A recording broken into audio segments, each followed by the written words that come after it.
Matthew chapter 26. Matthew chapter 26. This is where we'll be spending nearly all of our time this evening. It's been about 15 years now since we first saw the hit movie, The Passion of Christ, released by Mel Gibson. And it's natural that a movie like that, about a controversial figure like Jesus, should generate a lot of questions. And it did. And I'm glad. Questions like, why did the Romans, why did they hate him and why did they abuse him so badly? Or, why did he choose to die? Why did he come back to life again? Questions like that, and they deserve an answer. At this hour, we will focus on the psychological suffering that Jesus underwent because of his own followers. Have you ever felt betrayed or betrayed by someone really badly? Has anyone ever really hurt you deeply by betrayal? Did you hear about the soldier back during Desert Storm who was over there fighting, and he got a letter from his girlfriend, one of those Dear John letters. And that was bad enough. But to add insult to injury, she said, the picture that I gave you, please return that to me because I'm going to need that for the announcement of my engagement. And he was devastated. But his buddies came to his rescue. They went all throughout the camp and collected pictures of all of the boys' girlfriends. And he put them in a big envelope, sent it to her and said, look through these and pick yours out. For the life of me, I can't realize which one you were. We all think, poetic justice it really feels good. Nobody likes for someone to be betrayed or hurt, especially when it comes from someone that's close to you. Now, we could make a list of famous betrayers. If we went back to the American Revolutionary time, we would say Benedict Arnold. Or for Caesar, it would be Brutus. Or for Jesus, it would be Judas. And most of us have seen or been affected by fair weather friends who let us down. But the abandonment of Jesus by the closest friends of his seems so improbable, and a mass desertion at that time. After all, these guys believed in Jesus so much that they were willing to leave everything they had and tag along with him. And then they were handpicked to be a part of his, probably we would call it his messianic cabinet. They had seen incredible miracles. Why would friends have such a man and leave him like this? And remember that they were no different than we. Calvin Miller writes, he said, I'm not proud of it, but I have sometimes played the traitor myself. We are all traitors, intolerant of the Judas syndrome in others, so much so that we're blind to it in ourselves. I don't know about you, but that's me. And so at this hour of worship, as we sit comfortably beside each other, take an honest look at the question, why did Jesus' friends desert him? I prepared two lessons from this text. The other one I'll give next Sunday morning down at La Belle, Florida. But tonight we'll talk about this question. And as we begin, we look first at the disciples' story. I'll give you 3 different stories in this message, and I'm also going to give you a phrase with each one of them that you can jot down and remember, that hopefully you can equate with this story that will help you. Now, in the disciples' story, this desertion process begins with all 12 of them, every one of them. Here's a group that had spent roughly 3 years traveling with Jesus and learning from the master rabbi himself. And so look at Matthew 26, down at verse 36, beginning. We'll read through 41. Then Jesus went with them to a place called Gethsemane, and he said to his disciples, "Sit here while I go over there and pray." And taking with him Peter and the 2 sons of Zebedee, he began to be sorrowful and troubled. Then he said to them, my soul is sorrowful even to death. Remain here and watch for me." And going a little further, he fell on his face and prayed, "My Father, if it is possible, let this cup pass from me. Nevertheless, not as I will, but as you will." And he came to the disciples and found them sleeping. And he said to Peter, "So, could you not watch with me 1 hour? Watch and pray that you may not enter into temptation. The spirit indeed is willing, but the flesh is weak." Now this happens 2 more times. He asked his closest companions to be in prayer, but after a big meal and a long, stressful day, they began to zone out. And he asks them to pray, but it looks like they just couldn't do it. They just couldn't do it.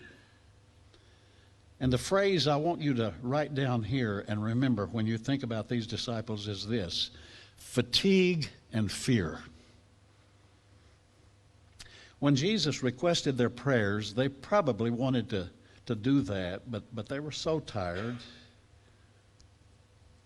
Have you ever had a time when it was just really, really hard to stay awake or concentrate on anything? Maybe during an interview that became boring, or perhaps a movie that your wife wants you to watch with her and you just don't stay awake because you're just very tired. Or maybe it's right now. Hey, I know my sleepers. I can spot them in a minute.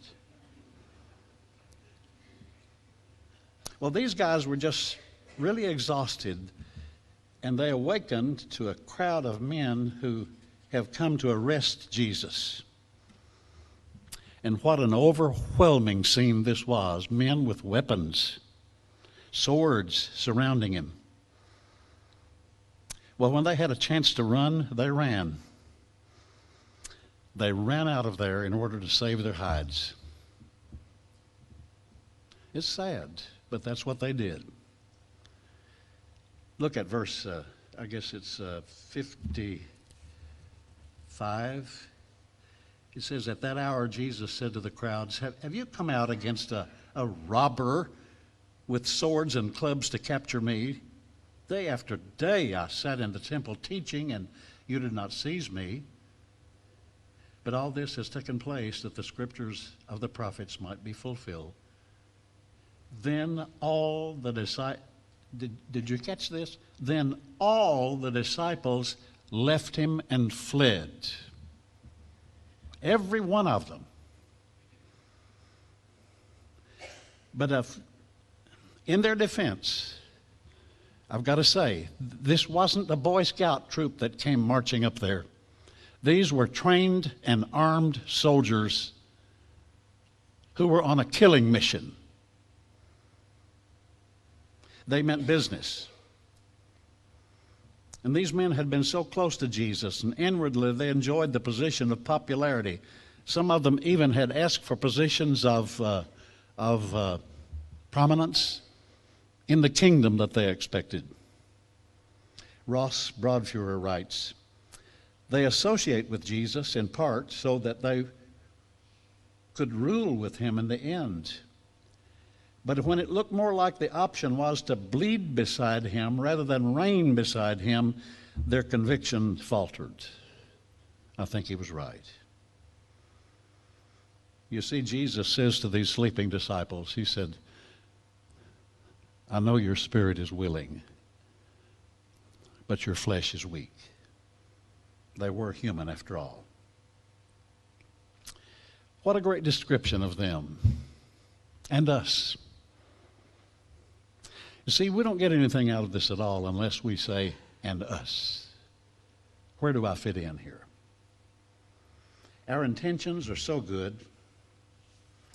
We want to be prayer warriors for our friends who are having problems, but it's so much easier to just be built. Spend 20 minutes, for example, filling out your NCAA bracket or thinking about who's going to win the Super Bowl. Or you've been maybe working on a project day and night for Vacation Bible School. And when you get home, you are so tired and so weary that you find yourself snapping at those that you love most. Am I describing anybody yet? Or maybe you worked on Ladies' Day, day and night. Maybe you worked long hours, late hours out there, and then when you got home, just too tired to fix dinner. And you become irritable. But for you, maybe it's not fatigue at all. Maybe it's more like fear. Maybe you fear ridicule that might come when you're with the gang at work and they tell a dirty joke, and instead of walking away, you just laugh with them. Or maybe you're one who claims to be a believer in Jesus, but you're very selective about who you share your commitment with. Oh, don't misunderstand me. You're in the Lord's army, all right, but it's more like the Secret Service, okay? Anybody like that? Very selective of who you allow to get close to your faith. And you pick and choose because you are afraid of ridicule.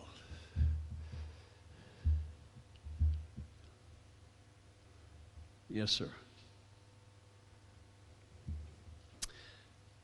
The disciples' story was one of fatigue and fear. What's yours? Let's look at our second one. This will be Simon Peter.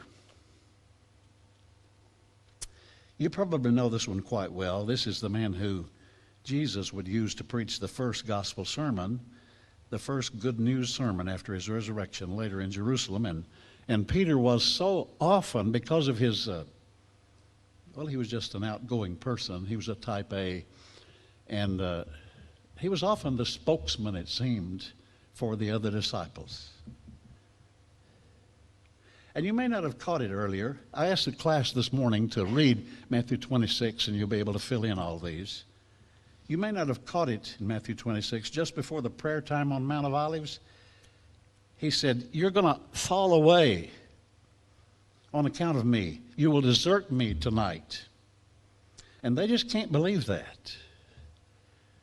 And Peter, being the loudmouth of the crowd, speaks up. We'll read now verses 33 through 35.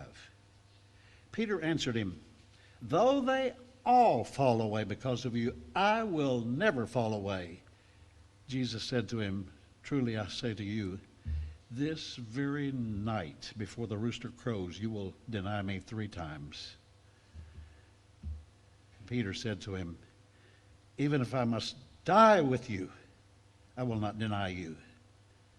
And all the disciples said the same. I wonder if you heard the number of times Simon Peter used the word I. Over and over again, he uses the word I. I. And it gets him in trouble. I read about old Farmer Brown, whose pond was almost dried up because of the summer drought. And this posed no problem at all for his ducks because they could just lift up and fly and go somewhere where there was some water. But if that drought continued, it spelled disaster for the frogs. But one smart old frog who knew that he would literally croak if he didn't get some water, he said to the ducks, I've got a plan. So he called a duck over there and said, you pick up this stick in your bill and chow down on it real hard, and I will bite the stick myself and hold on with my mouth, and you can fly me over to the next pond. Okay, so they become airborne, and the frog is just enjoying the view all around him like he'd never seen it before. Farmer Brown was really impressed, and he hollers up there and says, what an ingenious idea. Whose idea was this? And the frog said, mine. You know, when we put too much emphasis on ourselves, we have eye trouble, and that's what Simon Peter had. Even if they all fall away on account of you, I never will. If I have to die with you, I will never fail you. It's as if he looks around at that crowd and he says, Lord, all of these jerks here may desert you. I can't speak for them. I don't know what they're going to do, but I can tell you what I won't do. I won't deny you. I'm above that. And at that particular moment, I believe truly Peter meant that. But you got to remember, when Peter made that promise, there were no soldiers standing there with arms. He was only standing among believers, friendly people.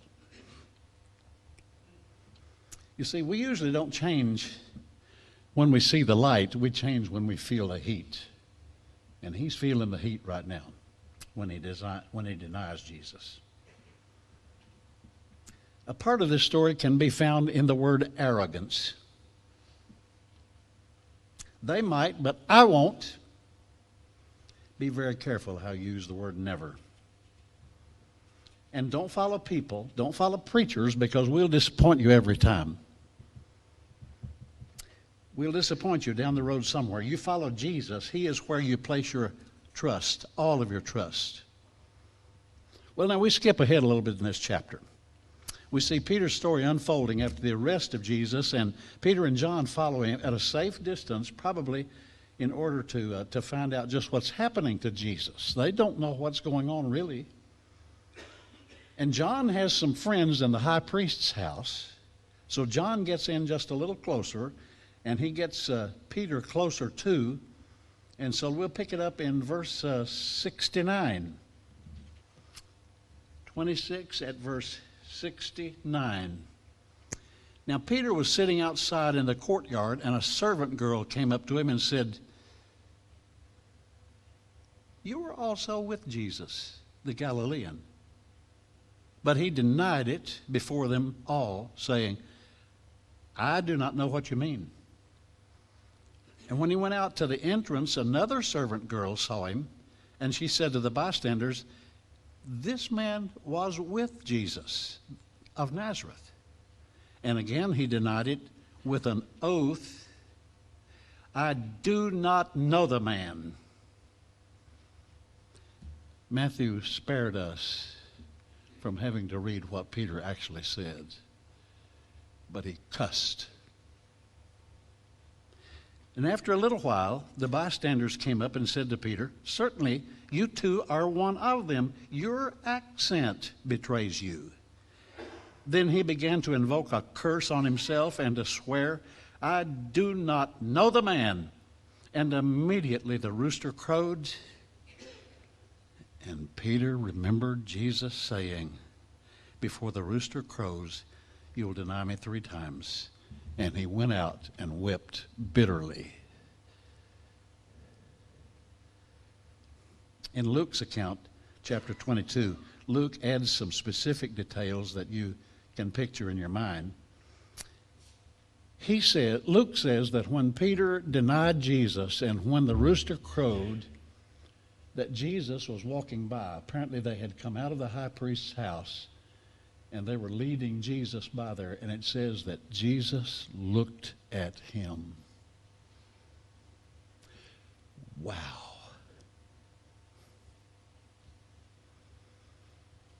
I don't think it was a look of, I told you so.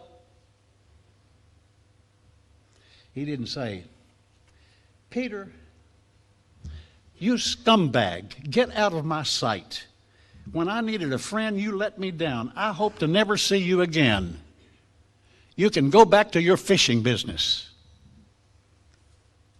Jesus didn't say that. I probably would have said that, not Jesus. It wasn't anything like that. I think it was a look of extreme sadness and disappointment. It was more like, Peter, I really needed a friend last night.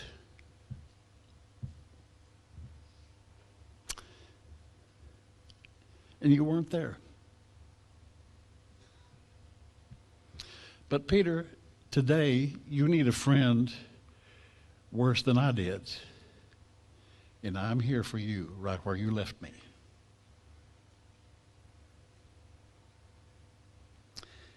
And the movie by Mel Gibson is quite accurate in that in each denial, Peter becomes more adamant and upset and tries to claim his innocence. Now, in all fairness, I think we have to look at the big picture here. This is the same guy, Simon Peter, who just an hour earlier pulled his sword and cut off the ear of one of these men, one of these armed soldiers. One minute he's an example of bravery and courage, and the very next minute he cowers from a simple question from a servant girl. He's intimidated because he's no longer in the safety of his circle of believers. Instead, he has been found warming himself at the devil's fire. And so the phrase that we have there that I want you to remember is arrogance and intimidation. That's why he deserted Jesus. And I must tell you that in this area I am also weak myself. Too many of us are. I struggle with this one. My intentions are always good, but I don't always deliver. Sometimes the strength just isn't there because I'm not committed as I should be. And wimping out becomes the norm instead of the oddity. My spiritual life is in some ways reminiscent of Simon Peter. Up and down, inconsistent, struggles with pride. Oh, I would never do that. I see someone miserably fail in their spiritual life. Oh, I would never do that. Really?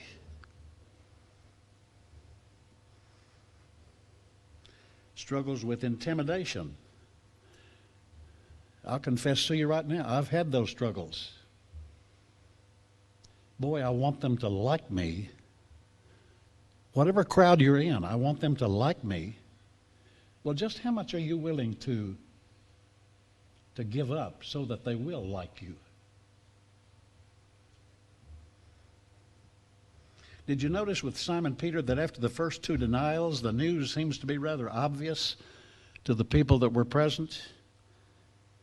This one girl says, oh, I know, even your accent gives you away. You don't have to tell me anything. But when confronted, Peter does what so many Christians do. He just puts up a fight rather than denying that he is wrong. And a sincere, well-meaning Christian approaches you about some area of your life where they have seen a weakness or a failure. And the first thing you are humanly tempted to say or do is, who are you to be judging me? Don't judge me. We can be so arrogant that we get to thinking that we're above wrongdoing.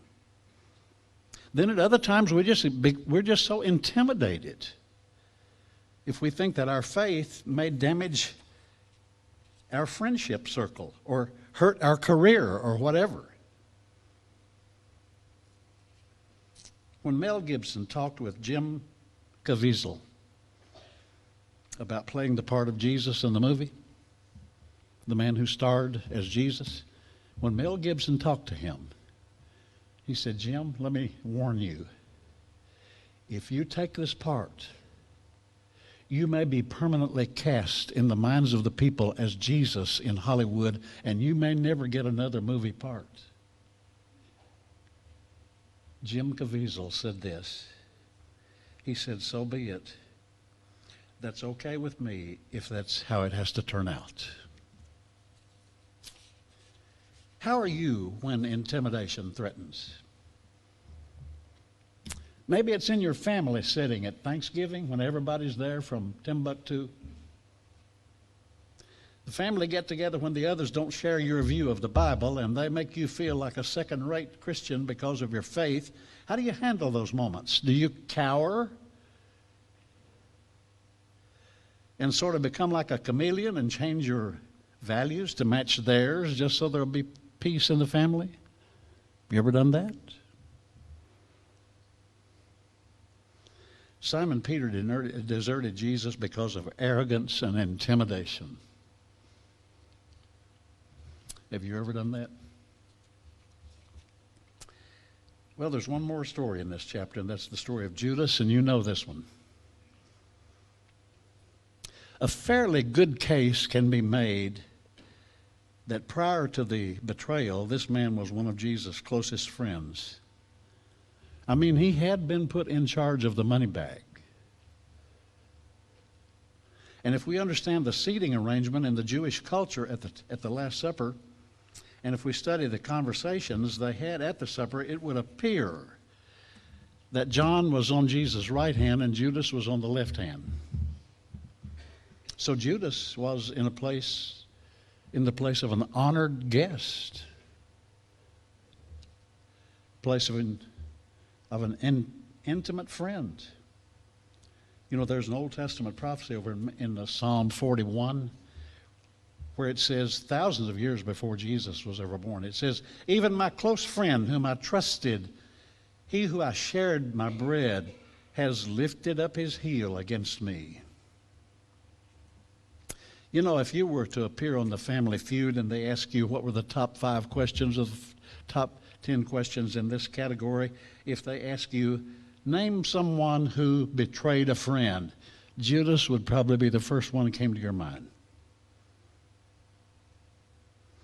And you may have thought about naming your child Peter, John, Andrew, James, Paul. But I bet you Judas was never on your short list. Of the 12 disciples, Judas was the only outsider. You know, they all came from Galilee. Judas came from an area called Cariot, down in southern Judah. When Jesus said, "One of you will betray me," the other 11 didn't all point to Jesus and say, "I bet you it's Judas. Look at those eyebrows." No, it wasn't like that at all. They all wanted to know, is it I? But in every drawing of Judas, he's always cast as someone who is up to something no good, with an evil look in his eyes. I don't think that's the way he looked at all. It's not accurate. In fact, if you just think about it, he was the most trusted individual in the group, being put in charge of the finance. And then someone is always asking, how could Judas be actually responsible for what he did when the prophets of the Old Testament said that it was going to happen?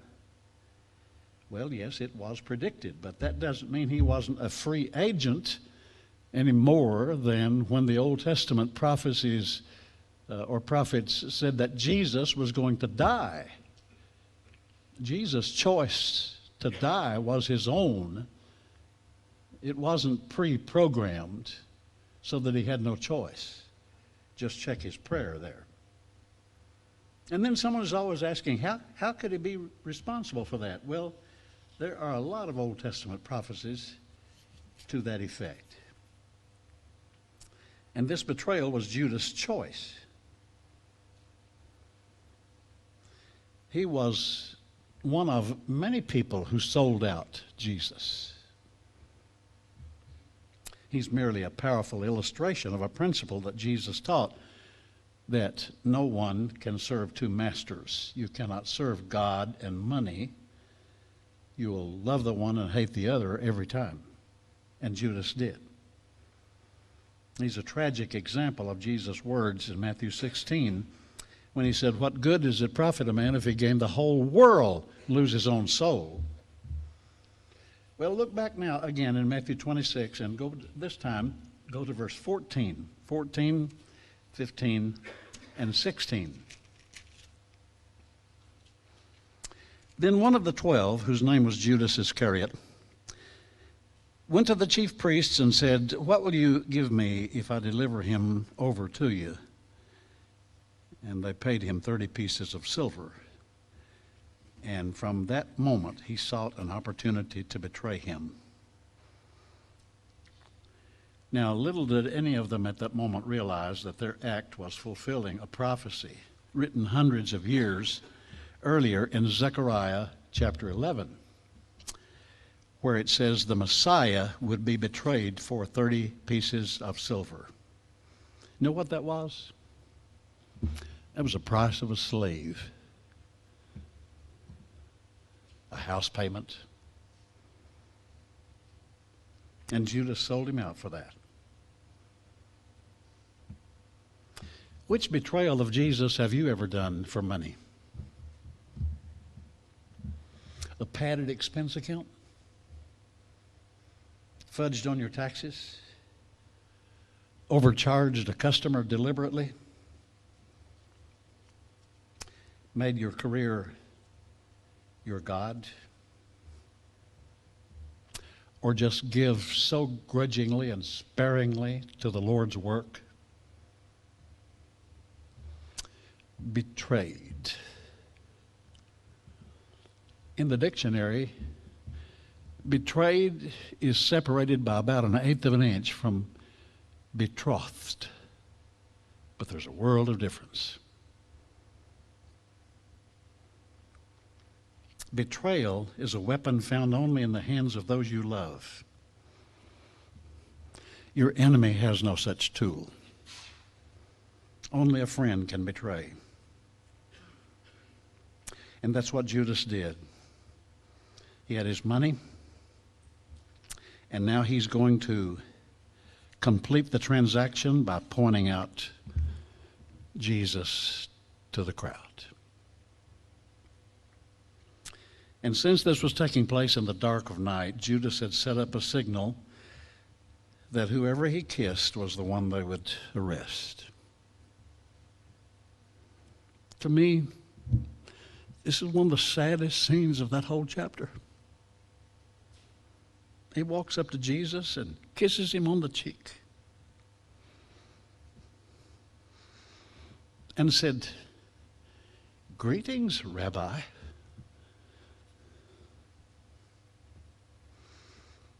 And Jesus said, "Judas, you would betray a friend with a kiss?"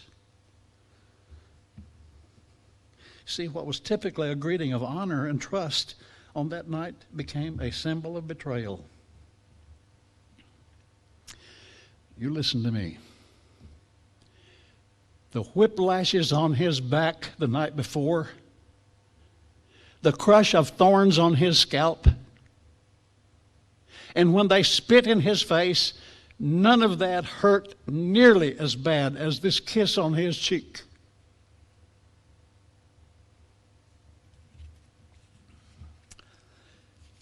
Now, the first 5 verses of chapter 27.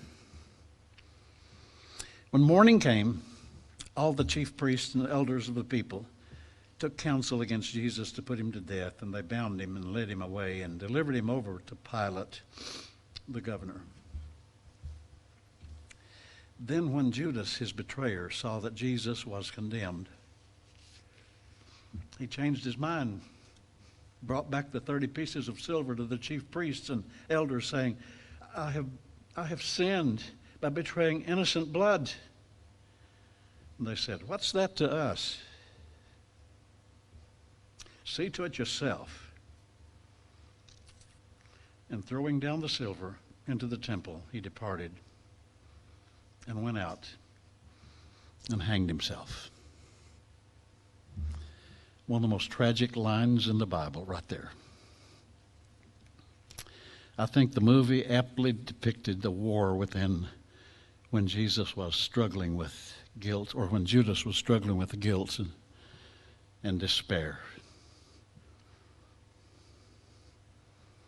This is a major concern of our culture. And it can be found in the church just as well. I just want you to understand what a horrendous and terrible choice suicide is. Don't ever even think about it. I have conducted 3 or maybe 4 funerals in my life of suicide victims. And I have never seen such sorrow, frustration, and fear as at those services. People who just didn't believe God when he said, I can work this out for this if you love me. So don't even think of suicide as an option. Through the years, I have seen that, and I'm telling you, it's not worth it. Judas is an example of greed and disillusionment. Sometimes we get disillusioned. Our expectations they're just different. If we're Christians, we expect God to make us happy all the time, or give us a comfortable lifestyle, or not let anything bad happen to me, or make me successful. We're just disillusioned. We think that God should never answer any prayer in the negative way, but give me what I want. Give me that promotion the 1st of April. Lord, if you're really in control of the whole universe, then send a perfect mate in my direction. But our timing is not always God's timing, and God's choice is always the better one. For Judas, Jesus wasn't the Messiah that he was expecting or wanting. You see, Simon Peter had an endless hope, but Judas had a hopeless end. One moved toward repentance, the other just gave up. There's a great passage in 2 Corinthians chapter 7 where it says, godly sorrow brings repentance that leads to salvation and leaves no regret, but worldly sorrow brings death. You see, this movie doesn't have opportunity to cover the reinstatement of Peter by Jesus. But one of my favorite verses in the whole Bible is Mark 16 and verse 7. You know what it says there? Now, this is Simon Peter who denied Jesus and who felt about that tall because of it, and who probably woke up at night many a time crying, tearful because of the shame that he had suffered and brought on Jesus. This is Simon Peter. And at the resurrection, Mary and Martha go to that tomb, and there's a young man sitting there. He's an angel, obviously. And he says, you have come to seek Jesus. He's not here. He is risen, as he said. Go now and tell the disciples and Peter. Why did he say it like that? Wasn't Peter one of the disciples? Wouldn't it have been enough just to say, go tell the disciples? That would have included Peter. No. God wanted to make sure that Peter knew that he had been accepted again. And then God proved it by letting him preach the first gospel sermon. As for Judas, we can just remember Jesus' chilling words It would have been better if he had never been born. Sometimes people ask this question. They'll say, tell me, preacher, why in the world did Jesus choose Judas to be one of his apostles when he knew good and well what was going to happen? Why did Jesus choose Judas? You want a better question? Why did he choose me?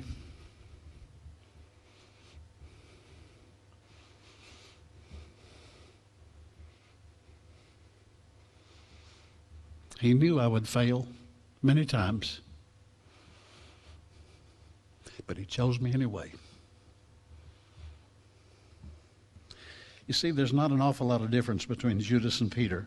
Both claimed to be followers of Jesus. Both of them publicly denied him. Both of them wept bitterly after they did so. But after the sin of betrayal, one hung himself and the other just hung in there. Why did Peter come back to Jesus? I mean, as impulsive as he was, you would expect him to be the one maybe who took his own life. Why didn't he take his own life? Here's the difference between the two. Peter believed that God could do something with this mistake in his life and perhaps forgive him and change him. And evidently, Judas just didn't share that feeling. Have you ever had a moment when you were just at a spiritual crossroads? Maybe you had blown it big time, or suffered some loss. But God says no. Oh, there may be consequences, yes, but you can be forgiven. You can repent and you can leave that behind and let me change you and use you. Maybe that's where you are tonight. And from a cross, with outstretched arms, Jesus is saying, I love you regardless of what you said, regardless of what you did, regardless of where you went. The main thing is, come back home. And Jesus loves you just the way you are, but he loves you too much to leave you that way. And he invites you to come into a right relationship with him. And if you've never turned your life over to him and confessed him and repented and been baptized so that he could forgive you in his blood, if you have never done that, why in the world have you not done that? Let's stand and sing this song.